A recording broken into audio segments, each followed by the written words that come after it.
Eu fui ao hospital por causa de uma dor simples, mas o que os médicos encontraram naquele exame mudou tudo. No começo, parecia algo normal, mas quando o médico pediu um segundo exame, eu percebi que algo estava errado. Eu cheguei ao pronto-socorro andando, sem pressa, sem ninguém me acompanhando. Se alguém tivesse me visto naquele momento, teria pensado que eu estava ali por exagero. Meu nome é Lucas. Tenho 38 anos.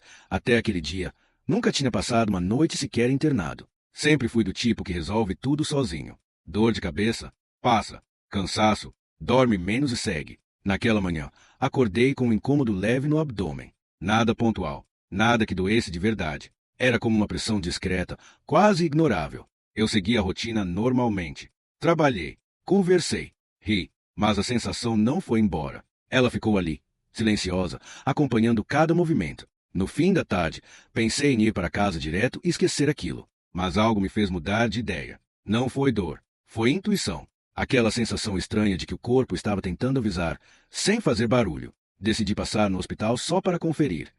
Na minha cabeça, seria rápido. Um exame simples. Talvez um remédio. E pronto. Quando cheguei ao pronto-socorro, o ambiente estava cheio. Pessoas com dores fortes. Gente sendo chamada às pressas. Eu me senti deslocado ali, quase constrangido. Na triagem, expliquei exatamente o que sentia. A enfermeira ouviu com atenção, fez algumas perguntas e mediu meus sinais. Não parece nada grave, ela disse, mas vamos registrar. Aquilo me tranquilizou. Minutos depois, fui chamado para uma sala menor. Outro enfermeiro entrou para confirmar meus dados. Nome, idade, documento. Ele olhou para a pulseira no meu braço, depois para a ficha no computador. E então, olhou de novo. Ele conferiu meu nome uma segunda vez. Na hora, achei que fosse apenas protocolo. Mas algo naquele gesto me incomodou. Ele franziu levemente a testa, digitou algo e saiu da sala sem dizer nada. Alguns segundos depois, voltou, dessa vez, mais rápido, e disse algo que mudou completamente o clima. Vou chamar o médico aqui rapidinho. Naquele instante, pela primeira vez desde que cheguei ao hospital, meu estômago gelou. Porque ninguém chama o médico às pressas, quando está tudo bem. O médico entrou na sala com passos rápidos. Não foi aquela entrada calma, protocolar. Ele entrou já olhando para o computador. Nem sentou primeiro. Boa noite, disse, quase automático. Depois foi direto ao ponto. O que você está sentindo exatamente agora? Expliquei tudo de novo. O incômodo leve, a pressão estranha, o fato de não ser exatamente dor. Ele ouviu em silêncio. Fez mais perguntas do que eu esperava. Perguntas específicas demais para algo simples. Isso piora quando você se mexe. Já sentiu algo parecido antes? Teve febre, náusea, tontura. Eu respondia, mas começava a ficar confuso, porque até ali, tudo indicava que eu deveria estar indo embora. Ele me examinou com atenção. Pressionou o abdômen em alguns pontos. Parou em um deles. Eu fiz uma careta involuntária. Ele notou. Não comentou nada. Virou para o computador, digitou rápido e disse, vamos pedir alguns exames. A palavra alguns me incomodou. Mas é só para descartar, certo? Eu perguntei. Ele respondeu sem olhar para mim. Sim, só para confirmar. Mas o tom dele não combinava com a frase. Foi aí que tudo começou a mudar. O enfermeiro voltou para me levar. Dessa vez, não conversou, não fez piada, só pediu para eu acompanhar. Durante o exame, percebi algo estranho. O técnico ficou mais tempo do que o normal olhando para a tela. Ajustou o equipamento. Repetiu uma parte. Eu tentei puxar a conversa. Ele respondeu curto. Quando terminou, disse apenas, vou levar isso direto para o médico. Aquilo me deu um frio na barriga, porque exames normais não são levados direto. De volta à sala, o tempo começou a se arrastar, e foi nesse intervalo que meu corpo começou a mudar. O incômodo ficou mais intenso, não mais localizado. Parecia espalhar. Meu abdômen estava rígido. Minha respiração, curta. Eu tentei mudar de posição. Não ajudou. Chamei o enfermeiro. Ele veio rápido. Olhou meus sinais. Olhou meu rosto. E, de novo, conferiu meu nome na pulseira. Dessa vez, com mais atenção ainda. Você está se sentindo diferente agora? Ele perguntou. Eu assenti. Ele saiu da sala sem explicar nada. E o pior ainda estava por vir. Quando o médico voltou, ele não estava sozinho. Outro profissional entrou com ele. Os dois olharam os exames juntos. Conversaram em voz baixa. Apontaram para a tela. O médico respirou fundo antes de falar comigo. Aquele simples gesto já foi suficiente para me deixar em alerta. Lucas, ele disse, esse resultado não é compatível com algo simples.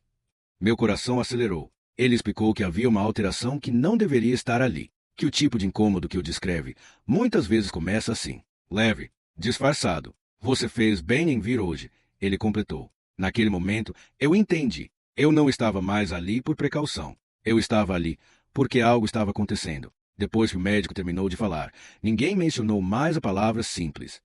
Isso, por si só, já dizia muita coisa. Eles me levaram para outra área do hospital. Não era emergência aberta, mas também não era uma sala comum. Era um espaço de observação mais próximo da equipe médica. Colocaram monitores em mim, sensores no peito, um acesso no braço. Tudo rápido, automático. Eu tentava acompanhar com os olhos, mas minha cabeça parecia atrasada alguns segundos em relação ao que estava acontecendo. O enfermeiro ajustou os cabos. Antes de sair, olhou para mim com atenção. Se sentir qualquer coisa diferente, chama, ele disse. Eu assenti. Alguns minutos depois, senti. Não foi uma dor forte. Foi uma sensação estranha de pressão interna. Como se algo estivesse errado, mas ainda não tivesse explodido. Respirei fundo. Tentei relaxar, mas o corpo não ajudou. Minha respiração começou a ficar mais curta. Meu abdômen mais rígido. O suor frio apareceu sem aviso. Eu chamei o enfermeiro. Ele entrou rápido. Olhou o monitor.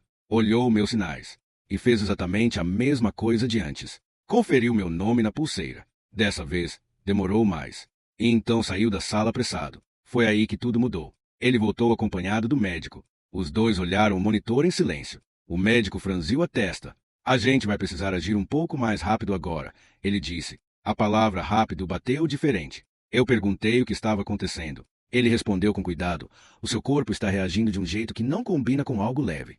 Enquanto ele falava, outro enfermeiro entrou. Depois outro. A sala ficou cheia sem ninguém anunciar nada. E o pior ainda estava por vir. Meu corpo começou a ficar pesado. Não de cansaço, de perda de força. As mãos ficaram frias. A visão levemente turva. Eu ouvi alguém dizer meu nome. Depois ouvi outra voz pedir um medicamento. Tudo começou a acontecer em camadas. Eu estava consciente, mas cada vez mais distante. O médico se aproximou de mim e falou com firmeza. Lucas, fica comigo. Olha para mim. Eu tentei responder. A frase saiu fraca. Ele então disse algo para a equipe que eu nunca vou esquecer. Prepara. Não vamos esperar. Foi nesse instante que eu entendi. Aquele incômodo leve não era o problema. Era o aviso. E eu tinha chegado exatamente no limite entre dar tempo e não dar. A maca começou a se mover. Luzes passando rápido pelo teto. Passos apressados ao redor. Alguém dizendo cuidado. Minha visão começou a escurecer pelas bordas. E a última coisa que ouvi, antes de tudo ficar distante demais, foi o médico dizendo, agora. Depois daquela palavra, agora. Tudo ficou confuso. As luzes acima de mim passavam rápido demais. As vozes se misturavam. Eu sentia o corpo sendo levado, mas já não conseguia acompanhar. Minha respiração falhou. Não de vez. Falhou em pedaços. Cada tentativa de puxar o ar parecia insuficiente. Eu tentei falar, avisar que algo estava muito errado, mas minha boca não respondeu. O mundo começou a se fechar pelas bordas, como se alguém estivesse diminuindo o volume da vida. A última sensação clara foi a pressão no peito, e depois, nada. Nenhum som, nenhuma imagem, nenhum pensamento, como se alguém tivesse desligado tudo de uma vez. Quando voltei a sentir alguma coisa, foi o frio. Um frio diferente, não de temperatura, de ausência. Abri os olhos com dificuldade. A luz era forte demais, branca demais. O som era constante. Ritmo, bip. Levei alguns segundos para entender onde estava. Olhei ao redor. Fios, tubos, máquinas. Meu corpo pesado, preso. Foi quando vi a placa na parede. UTI. Aquelas 3 letras demoraram para fazer sentido. UTI. Eu tinha entrado andando, conversando, achando que sairia em poucas horas. Tentei me mexer. Não consegui. O pânico veio rápido. Antes que eu pudesse reagir, uma enfermeira se aproximou. Calma, ela disse. Você está acordando agora. Acordando, alguns minutos depois, o médico entrou. Era o mesmo de antes, mas o rosto dele estava diferente. Mais sério, mais cansado. Ele puxou uma cadeira e sentou ao meu lado. Você nos deu um susto grande, ele disse. Meu cérebro ainda estava lento. Ele explicou que, enquanto eu estava em observação, meu quadro piorou de forma abrupta. Que os exames mostraram algo que exigia ação imediata. E então ele disse a frase que fez tudo se encaixar. O enfermeiro conferiu seu nome 2 vezes porque o resultado do exame não batia com o que parecia ser um caso simples. Meu coração acelerou. Ele explicou que havia uma condição silenciosa, difícil de detectar no início, e que aquele pequeno detalhe nos exames tinha sido o primeiro sinal claro. Se ele tivesse seguido o protocolo automático, o médico disse, talvez você tivesse sido liberado. Liberado. Aquela palavra me deu um nó no estômago. Ele respirou fundo antes de continuar. Você perdeu a consciência pouco depois. Precisamos agir rápido para estabilizar. Naquele momento, eu entendi. Aquela dor leve, o incômodo quase ignorado, o nome conferido 2 vezes. Nada daquilo foi exagero. Foi o que separou um susto de algo que talvez não tivesse volta. E eu estava ali, na UTI, porque alguém decidiu prestar atenção. Os dias na UTI passaram de um jeito estranho. Não eram dias cheios de acontecimentos, mas cheios de pensamentos. Eu estava estável, monitorado, vivo, mas cada bip da máquina era um lembrete de quão perto eu tinha chegado do limite. Nos primeiros dias, eu não conseguia ficar muito tempo acordado. O corpo estava cansado. A mente, mais ainda. Entre um despertar e outro, eu lembrava de pequenos detalhes. Da forma como o enfermeiro olhou minha pulseira. Do silêncio antes do médico falar. Da palavra agora. Tudo aquilo voltava em fragmentos. Em uma das visitas, o médico entrou com um semblante mais tranquilo. Sentou ao meu lado e falou com calma, como quem sabe que agora eu conseguiria ouvir. O que você teve, Lucas, foi uma perfuração intestinal causada por uma apendicite silenciosa. A palavra apendicite me pegou de surpresa. Eu sempre associei aquilo a uma dor absurda, do tipo que dobra a pessoa no meio. Não a um incômodo leve, não a uma pressão estranha, não a algo que dá para ignorar. O médico explicou que, em alguns casos raros, o apêndice inflama sem causar dor intensa no início. Ele vai irritando aos poucos, até romper. Quando isso acontece, ele continuou, bactérias se espalham pela cavidade abdominal. O corpo entra em inflamação generalizada. É o início de uma sepse.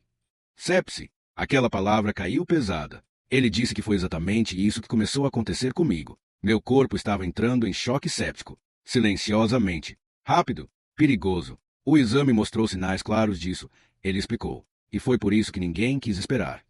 Naquela noite, enquanto eu perdia a consciência, eles me levaram direto para o centro cirúrgico. Fizeram uma cirurgia de emergência. Removeram o apêndice rompido. Limparam a infecção. Iniciaram antibióticos potentes ainda durante o procedimento. Depois disso, vieram os dias de UTI. Não por protocolo, mas porque meu corpo precisava de tempo para reagir, para se reorganizar, para sobreviver ao que quase tinha vencido. Se você tivesse ido para casa, o médico disse, olhando direto nos meus olhos, provavelmente teria voltado em estado crítico ou nem teria conseguido voltar. Ali, deitado naquela cama, tudo ficou claro. Aquela dor leve não era pequena. Era traiçoeira. O perigo não foi a intensidade, foi a normalidade. Depois de alguns dias, fui transferido para o quarto comum. Depois, para casa. A recuperação foi lenta. O corpo fraco, a mente cheia. Mas eu estava vivo. Hoje, quando penso naquele dia, não penso no susto. Penso no detalhe. No nome conferido 2 vezes. No exame repetido. No silêncio levado a sério. Eu entrei no hospital achando que estava exagerando. E saí entendendo algo que mudou minha vida. Ouvir o corpo não é exagero. É sobrevivência. Nem toda emergência grita. Algumas sussurram. E, às vezes, tudo que separa a vida de algo sem volta. É alguém, ou você mesmo, decidir prestar atenção.